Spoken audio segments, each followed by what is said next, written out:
So that was probably your end of your playing career when you were at Cowdenbeath. So, I went to Oakley Juniors, yeah. and we won 2 junior leagues with Oakley. That was great fun.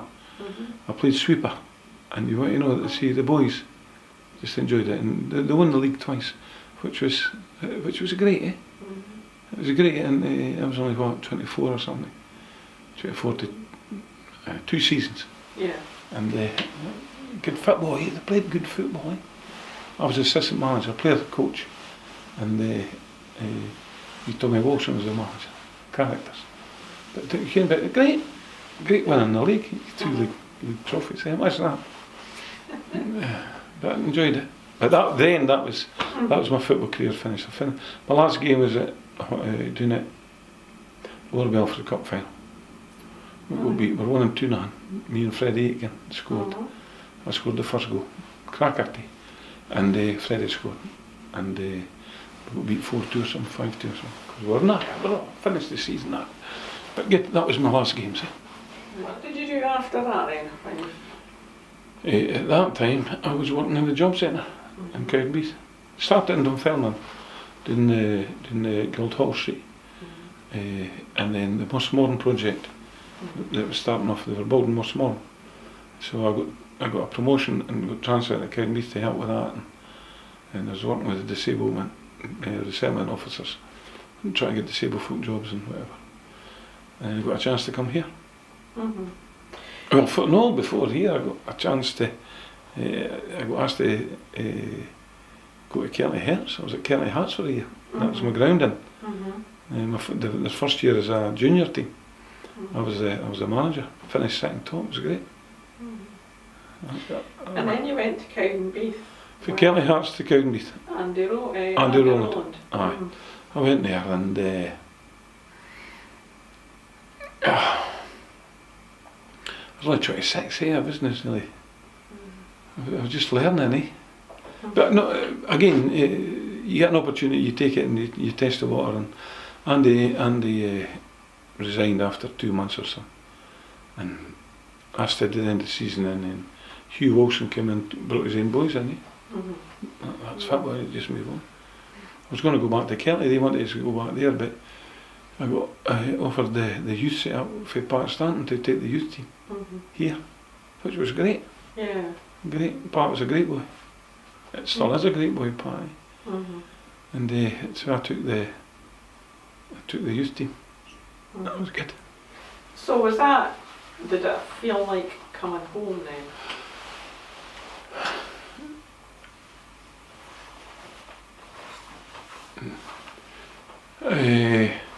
I don't think I felt like coming home until I got the second team job. Right. That's when I felt I'm back working with the first team squads, and that's when I felt it when Tom Forsyth took over and gave me the reserve team to look after, and that's when I felt, hey, this is it, because there's a connection with the first team then, Cammy Murray and Tom Forsyth, and I was getting reports into them, so that's when I felt this is great. Because they'd be away and I'd be taking the reserves. I can't mind a laugh. I can't mind who was playing. Joe Smith played with Aberdeen, Motherwell. Yeah. Anyway, Tam, because your Motherwell boy had a chance. Joe Smith was playing. I played with him with the Scottish youth team, and he's out there. So anyway, at half time we were getting beat 2-0, and I went off my head at them. I was shouting and swearing and cussing. And I got that, I says, right, get yourself right for the second after I come out. I was going to go just to calm down. And Andrew Watson, one of the directors, he says, who's the chap? I says, he's still in there, Mr. Watson.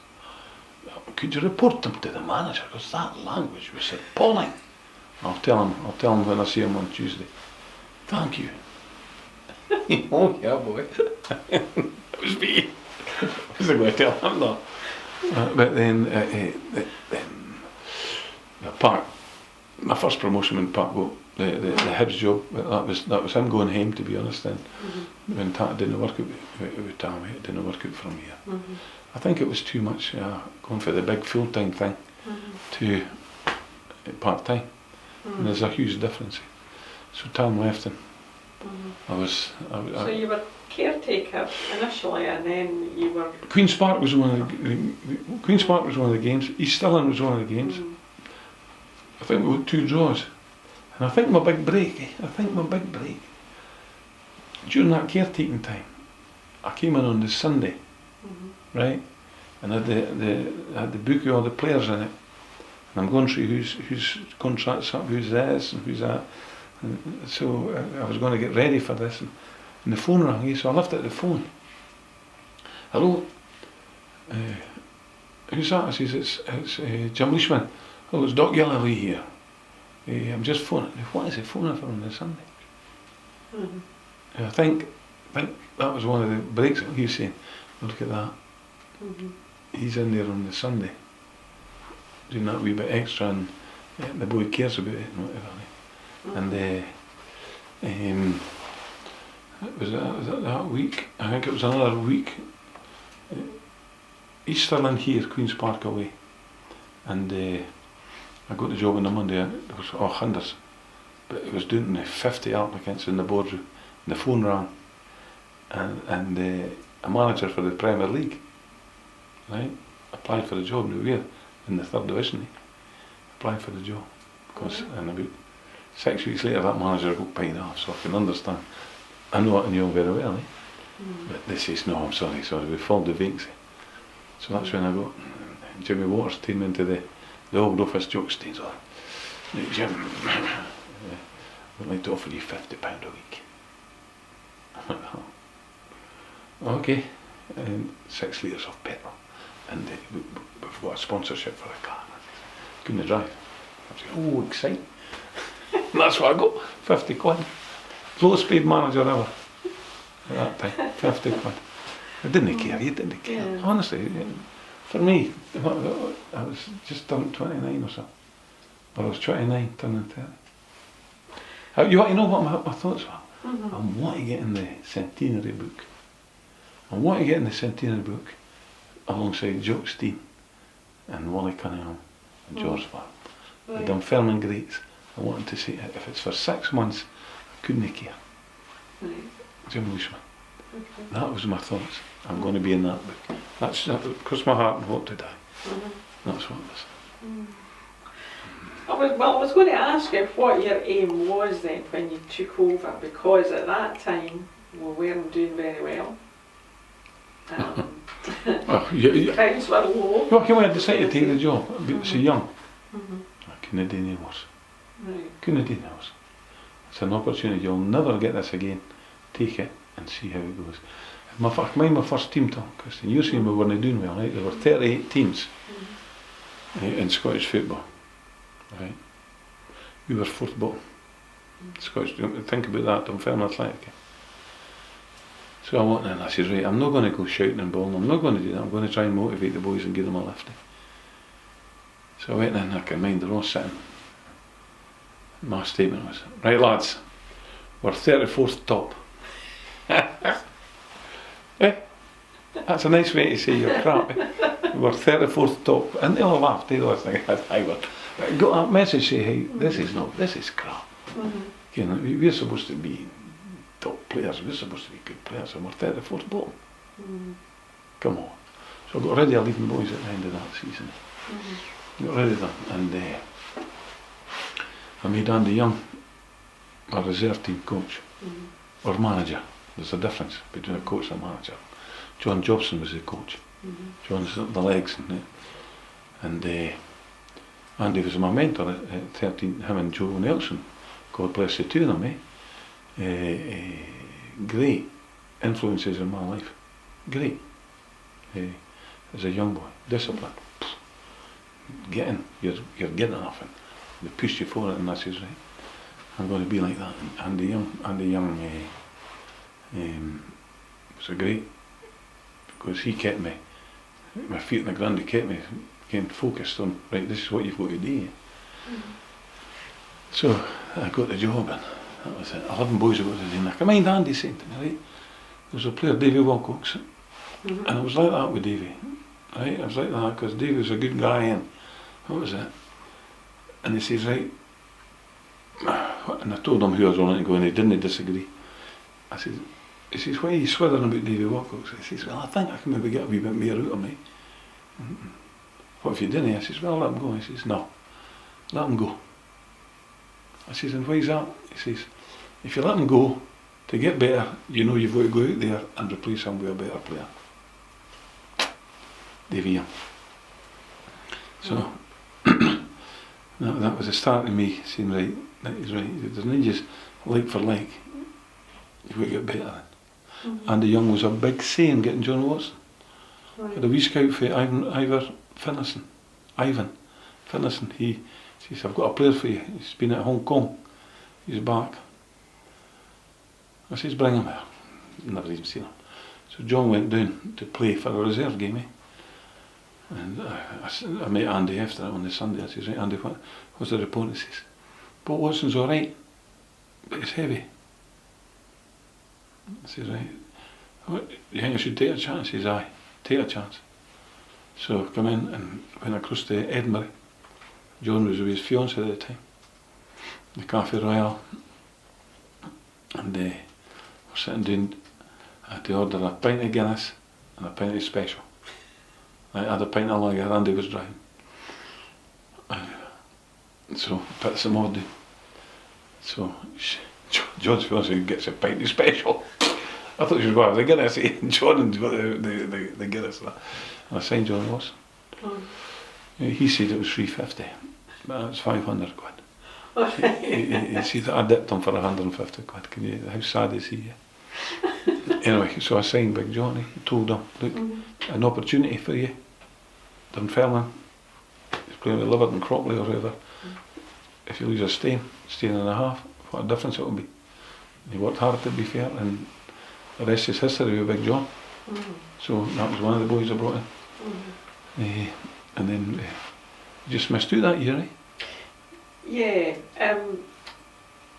You brought in also Gregor Abel as your assistant. That's that same season after you had later on in that season when you become manager. Why did you get Gregor? Had you played with him? No. I can't mind playing against Gregor with Clyde Bank or anything. I can't remember. Probably did, but I can't mind it. And he had been at Alloa and Falkirk and whatever. He had tried the Alloa job, it didn't work out for him, and or Alec Totner went to Rangers, that's what. So Gregor was. So I thought, a wee bit of experience. I need a wee bit of experience here, right? And I was never fussy about coaching, Christine. Coaching. People say, oh, no. But Gregor was a coach, eh? And I think Gregor would agree. He enjoyed the coaching more than the managing side, eh? But I enjoyed being the manager, eh? In the 2 years, and Gregor came in, great assistant to me. He should get loads and loads of credit for the early rise of the football club, or the resurgence in Dunfermline. Fantastic. Can't praise him high enough. And then we went to the Premier League, and he was the head of PE at Alva Academy, so he couldn't do it. Yeah. But great. His record, he was funny. His record, great. Yeah. He's so proud of that. Yeah. We're the boys from East End Park. Come along to East End Park. So proud. And so am I, because that's a lifetime. We're still playing out here. My God, well done, Gregor. That first season when you were in charge, we also played Rangers and Ibrox in the Scottish Cup. And Ralph Stewart nearly did it for him, and you would have not had your record. But hey, that would have been a bigger result than Berwick Rangers. When Rangers got beat off of Berwick Rangers down there, Sam Reid, that would have been a big result because we were at Ibrox. I don't know what you were doing. You'd be too young, Craig. But I was listening to it on the radio. Well, our training on the Tuesday, right, was at Carnegie Swimming Baths. because there was 6 inches of snow. Rangers went away to Magaluf or Mallorca or something for a pre-season thing, a training. We were out in the park and the ball was in our hands and we're 4-4-2, chucking it to each other, going up and down the snow. The Thursday, now I don't know if it was a Tuesday or a Thursday, but one of them was Carnegie swimming pool, just lengths, just to get, so we were in the baths, and that was our preparation for the Sunday game.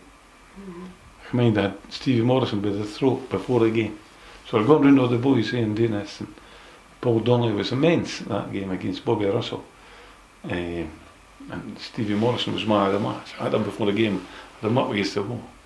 He had a suit on and a black tie. I said, he said, a funeral you've got to, I think this is your funeral. And I was going, Stevie was he was that scared that he won man of the match. Brilliant.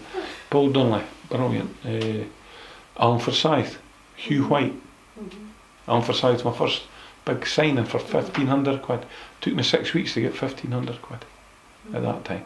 And Elvis was playing. Great game. Good leader. Great leader. Shug White. What a great. I wish we had a video of that. Because some great saves for Hugh White. And then, some like 3 minutes to go, McCoy scores the winner. 8 minutes or 10 minutes to go, something like that. Colin McAdam, then McCoy's. Colin McAdam should have been sent off. 2 fouls, the referee bottled it. But that would have been amazing. Amazing, the boys. And I felt then, I felt, hey, I've got something to work on here. Right. I've got a team to work on that's going to, we can build on this and get forward. Rob. Yeah. So you carried on, because at that time you're talking about Paul Donnelly and Stevie Morrison, and you also had Bobby Robertson, and you also had Norrie was here then as well. Norrie was a left midfielder. Yeah. When I came here, he was left midfield. And attacking midfielder, scoring some goals, getting maybe 7 or 8 a season, which was not a bad return, but I was struggling for defenders, and I put him back centre half. Then I brought in Davy Young, Grant Reid for a wee while. Fell out big time with Davy Young. I put him getting somebody to replace him. I says, "You're injured for God's sake for 12 weeks." But so I started building a team, strong team. Bobby Robertson, consistent. Bobby Forrest, left back. A left winger, like Jock Stein, learned from Jock Stein. Left winger, tried him at left back, he was great. There was much pressure on him. He can come into open spaces and get the ball in. Great. Bobby Robertson, he hardly missed a game for me in the early days. Superb. Can't speak highly enough of these boys. Yeah. McCarthy, when he went back to centre half, natural. Became a leader then, Midfield, he wasn't good enough to go to play at the highest level in midfield. But when he come back, he saw the game in front of him. It was easier for the ball. So that was just I learned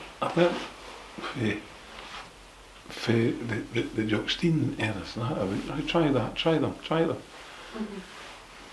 Brilliant. We Jim Bowie. Honestly, brilliant. Best spelling. Because you knew that we were solid defence, so just give him the ball, get the crosses. John Watson always said that if it wasn't for Bowie crossing the balls, I would never score as many goals. He was the provider. It's funny because a lot of people that we've spoken to have actually said that. A lot of players that we've spoken to have said that Jim Bowie was one of the best crossers. Him and Arcade was great. Great. Super. Great early days. It was really great. Just same at Livingston in the early days. But they've been relegated. I stopped that and then says, right, I'm building my team and went up and right up. There's a lot of similarities between Dunfermline and Livingston. The methods that I used. Yeah. Your first season we finished 9th in the 2nd division, so obviously you wanted to improve in that. And then the second season. Is that? That was 83, 84. My very first. And then many teams were there? 12. There'd been 12 I think. So that's right, 4th bottom. 12, 11, 10. So in effect you could only get better. Well, no, I could have went to Well, 12. you could have, but No, you know, in my mind. yeah. I had So to you could improve. only improve. And that's so when 11 players go, Christine. yeah.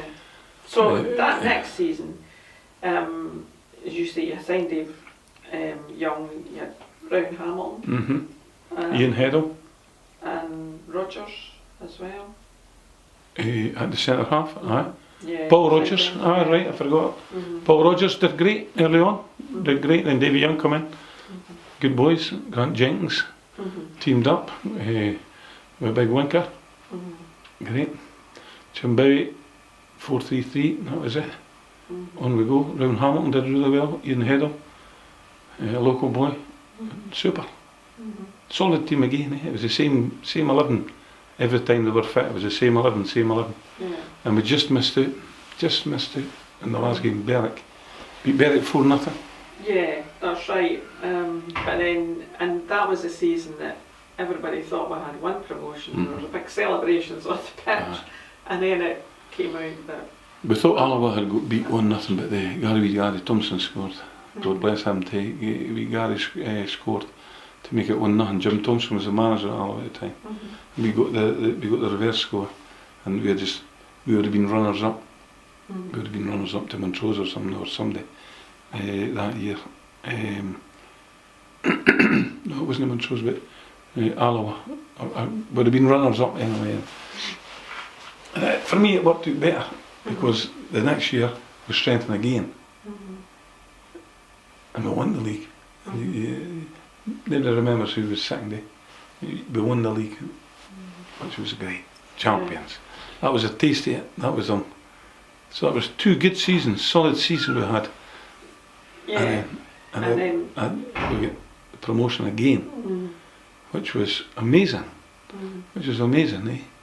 I knew we had a chance when we went down to Greenock Morton. We beat them down there right, because they were a good team. They were a hard team to beat, and that was early on in the season.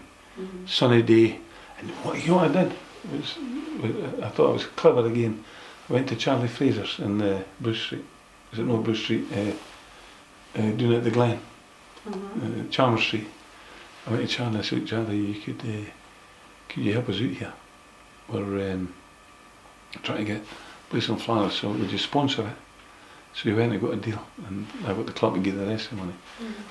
Because there was always a photo of the 61 team with the club blazers on before the cup final. So I got the boys, and that was the first time we wore them. Went and down, and they looked terrific. They looked professional, they looked clean, they looked great.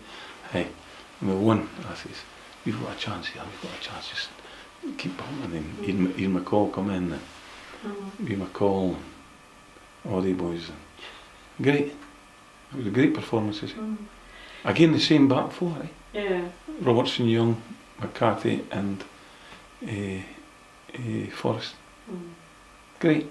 And that's the basis. right. That was the basis.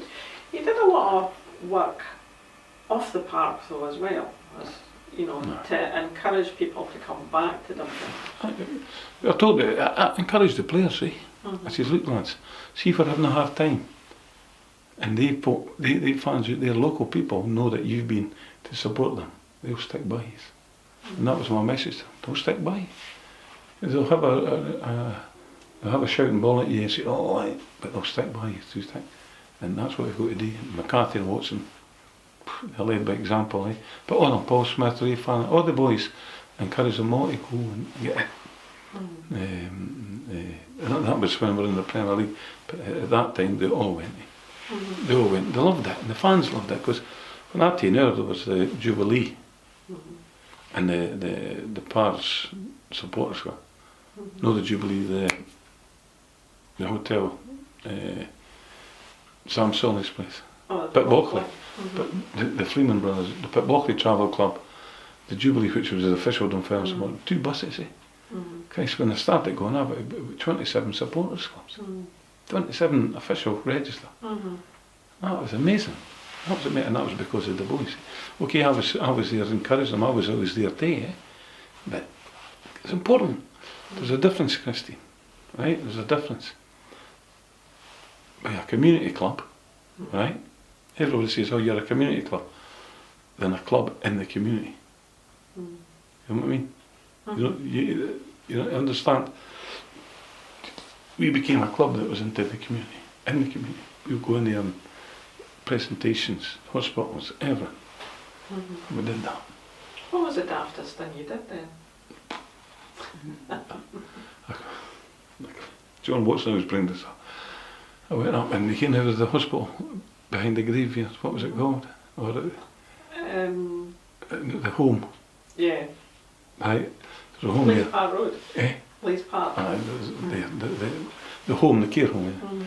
Yeah. And I got a letter for this woman's pal that her friend was dying, and she knows that there's a true story. She knows that there's a game against Arbroath on Tuesday, and she's wanting to hear the roar of victory. So I went up to see her and talked to her.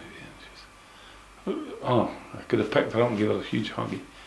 So I'm holding her one and I'm talking to her and I says, I'll tell you, missus, we're going to win for you today, so you listen for the roar. So I went and told the players this. They thought I was winding them up. They thought I was kidding them on about this old wife. But that was it. I told the boys, right, this is, come on, let her hear the roar. Because I can't face it, the morning going up to see her and say we got me. So then I want everybody, promise me you're going out there. That was my team talk, not a David Tactics for. Well, the boys went to, I was delighted. I was up the next morning. And the boy says, we get big one, I said, I can't believe you would do that. Talk about a wifey dying and that. So I grabbed her in the car, get in this car and they'll take me up to see her. And she passed away about 2 or 3 days later. But honestly. Yeah. But it was method behind that. Yeah. Martin Luther King, I was watching it. We're playing Celtic, right? And Celtic comes through and I was watching a documentary about his great I Have a Dream speech. And I says, that's brilliant. Getting the hairs in the back, that's great. How he's talking to his kids. So I went in the boys and I started sitting doing that. They all go quiet because they like my wee stories. It's like bedtime stories. And I says, right lads, there's a guy called Martin Luther King. We're playing Rangers. Martin Luther King. No, we're playing Celtic. So when we got promotion, back up, first division champ. He's talking to his kids about equality and people, and he says, you can't judge a person by the colour of his skin. It's what's underneath makes a person. I say, Celtic Football Club, they put the Celtic strip on and they think they're better than you. As soon as that green and white strip goes over their head, they think they're invincible and you're nothing.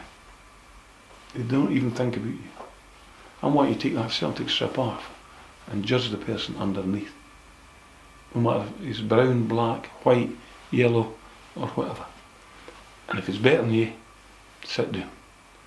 At 3 o'clock you look at your opponent, take the strip off and tell me that he's going to beat you. And we won 2-1, Eric Ferguson and Craig Robertson. And then the first one, Martin Luther King. Well, I took the boys up to St Andrews, my method there, and I said to them, boys, I can't pay you like Terry Butcher or Mark Walters or Coist or they boys, I can't pay you the same, but I can treat you the same. So I took them up to the Royal Course St Andrews. And that was genius. That was genius, because I went up to the Russ Furlong and I said to Russ, the managing director, I said, Russ, I'd like to come up with Dunfermline, but I've not got a big budget to prepare for the Rangers game. He says, right. He says, what's your budget? He says, right, if you come up Friday night, we'll give you a dinner on Friday, pre-match meal, and breakfast if there's one breakfast. No, I want to come up on Wednesday. And he laughed. He says, Jim, this is the Old Course Hotel. St Andrews, he says, look, Russ, I know, but I'm guaranteeing you that every interview will be here. STV, BBC, Grampian TV will be coming down. I says, it'll be here. Saints and Gravesy, national TV will be filmed here at the Old Course. Nobody will be allowed to go off-site. The radios, the TV, the newspapers, nobody's going out. They'll be getting taken here. If I've got an Old Course jersey, I'll have it on. much you give me to stay. He says, Jim, you're brilliant. That would cost me a fortune. Wednesday morning. So I go to, now that's thinking, eh? That's clever, eh? Mm-hmm. Because that boy's getting all that. Mm-hmm. He's no kidding me on. Christ, he's getting all that. So I took the boys up and we prepared a great preparation. Mm-hmm. And then my team talk was, hey,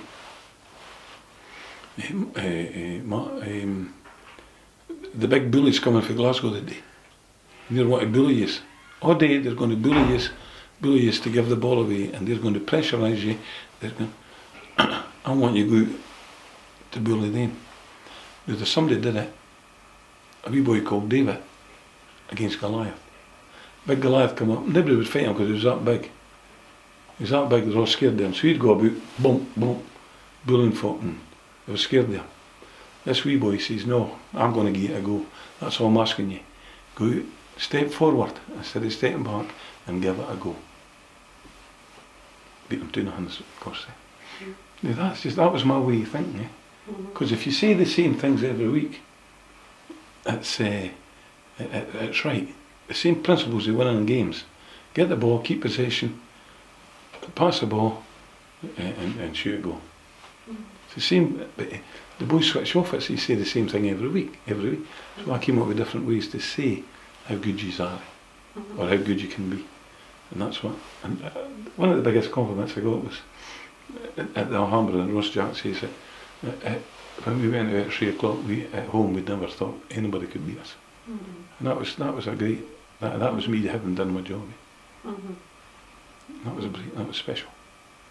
So you gave them that huge amount of confidence in their own ability. I just said, you've got to believe in who you are, eh? And you're better. You're as good as. It was never, hey, come on lads, we've got to do. It was positive mental attitude, a positive way of thinking. Eh? Still do it now. Yeah. Well, 2 successive promotions. You got won the league in 85-86, which was our centenary year. We had the launch of the centenary club. We had the centenary match against Aberdeen, and it was just a season that just seemed to go on winning. It was a great season. Great. I think we only got beat in 2 seasons, something like 6 games at home or something. Yeah. No very many at home. It was great, and the fans, and they started rolling in 6,000 in 85, 86, and then up, and then getting promotion, getting relegated, and rebuilding again, and going up again, and then signing Paul Smith, Ray Farningham, Mark Smith, Ian McCall, all these boys. And that was a great team. 2 great teams I had. Keep fit at Dunfermline. Great teams to watch. Big Linker was a colossus. Yeah. Up front. Grant Jenkinson, he did his share early on, and then Ross Jack came in, 22 goals or something. Got beat by John Robertson in the Premier League Golden Shot. Golden Boot or whatever it is. Amazing. Amazing boys. What can you remember about the 3 Rovers game in the Scottish Cup?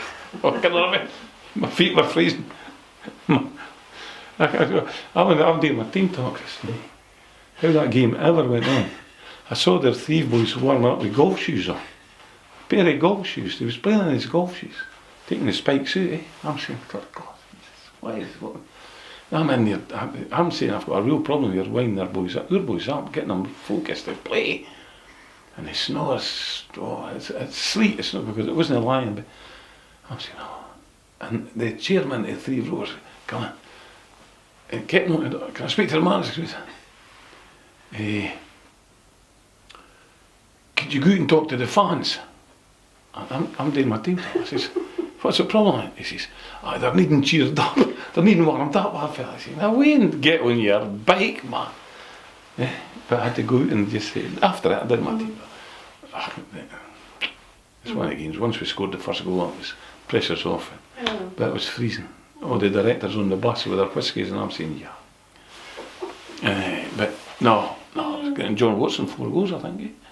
Something like that, 2 or 4 goals, big winker. Yeah, but it was that season. It was a great season. You you went up as champions and, you know. We were better than the rest. Yeah. I'm not saying that, but we're better than the rest. A football season's not a sprint, It's a marathon, So you've got to prepare the journey here, you've got to prepare the journey, you've got to get a tactic. Right, how do I keep them fresh? How can I keep them focused? How can you keep them winning? And when you're on a winning streak, you just let them flow. Let them flow. Shankly did it. Same again, boys. Same again. Keep it going. Same again. That's what we did. We just kept it going. Did different things with the training and whatever. And they're great. The players. It's all about players, Christine. Forget all about this manager stuff. It's about players. If you sign the right players that can win your games, you become a successful manager, and that's what I did. Did you have an eye for a player then? Oh, definitely. If I've got one strength, look at the boys I brought in. Gary Thompson, great wee player. Davy Moyes, the Bricky. Ian McCall, $7,000 for Queen's Park. Davy Young for nothing. Davy Young was he played most of the games. He scored 2 in the first game of the Premier League. Great. Mark Smith did a good job. Raymond Fanning and Paul Smith. East Van Cosma. The Norwegian boys, Vertley Anderson, he was a good player when he wasn't in the boring. You know what I mean? But he played on the Saturday, but he was a good player. But it was a different attitude for somebody from Norway. No, he had to contribute. The players wouldn't let him not contribute. He was alright. I liked him. I liked Whitley, but I could name hundreds. Hundreds. Who was your best signer? Oh, I didn't know. But before Stevie Crawford, Jackie McNamara, right? At the start, the boys, David Sinclair, I had all the boys. Chris Sinclair was a good signer. For them fella, good winger. But I signed all the boys, and they were all let go. Apart from Jackie, I signed Jackie as a 15-year-old. Great, and made a lot of money for the club. Best player. From like pound for pound. John Watson. Right. Come on, 350 quid. Golden shot, consistent. Sold him with Fulham for 50 grand, and he had done his time here. Great. Ian McCall, $7,000, great player. Great wee winger. Super. Great on the ball. Strong. Ross Jack, 15,000 for Dundee. He went on to do great things. As a striker in the Premier League, in the top league. He loved it. He loved scoring. Ross, he loved it. Paul Smith, hard working, but had skill, could play as a striker as well. Even Farningham, or even could run for fun, Raymond, but could play. Wee Bobby Smith, Graham Robertson, great. Again, great boys, contributors, achievers. There's loads. Is there a player then that you released that you had second thoughts about after it was released? Nobody, Christine, that I released. Is there anybody you regretted releasing? Nobody I released come back to haunt me. Right. Nobody. No. And see, when you make up your mind, you make up your mind. You don't worry who's away, it's who's here. And that was what mattered to me. Who's here? Who's here? Brutal. You've got to be. Yeah. You tell me. You tell me one that come back to haunt me. Anybody? Check it out. And who did? No. Who did I let go went on to greater things? No. Is there something that you wished you had kept on? I wish Bobby Smith would have been 2 years younger. Right. Bobby was 36, won the championship, go to the Premier League, and he was, I think I released 3 players that day and Bobby was one of them. And I just had to be honest with Bob. Bob, there's your medal, I'm not going to re-sign you. Because I was going to bring in somebody younger. And that was hard because Bobby was a great boy. played with Bobby as well. Played with Bobby with Scotland amateur team. That was sad. But he just told Professor Bobby, stood up, shook my hand and said, well, thanks, great, I've had a great time. Then he went out the doors, called me. But no, it's business, eh? It's business. It's business, Christy. When we won promotion to the Premier League, that was a fantastic achievement. You know, that season you got banned from the dugout, I think. Just once. I got banned on the Saturday once, and then on the Tuesday, the reserve game, I got banned again. And then, we're playing his fight on the Tuesday, reserve game. David Clark playing against Grant Jackson. And David Clark, I thought he'd killed Grant Jackson. I'm on the park, and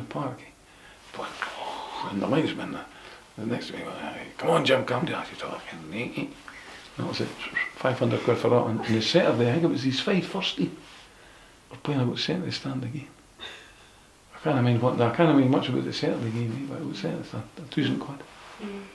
I thought the club would have paid it. Nah. But no, that's passion here, it's the love of the game.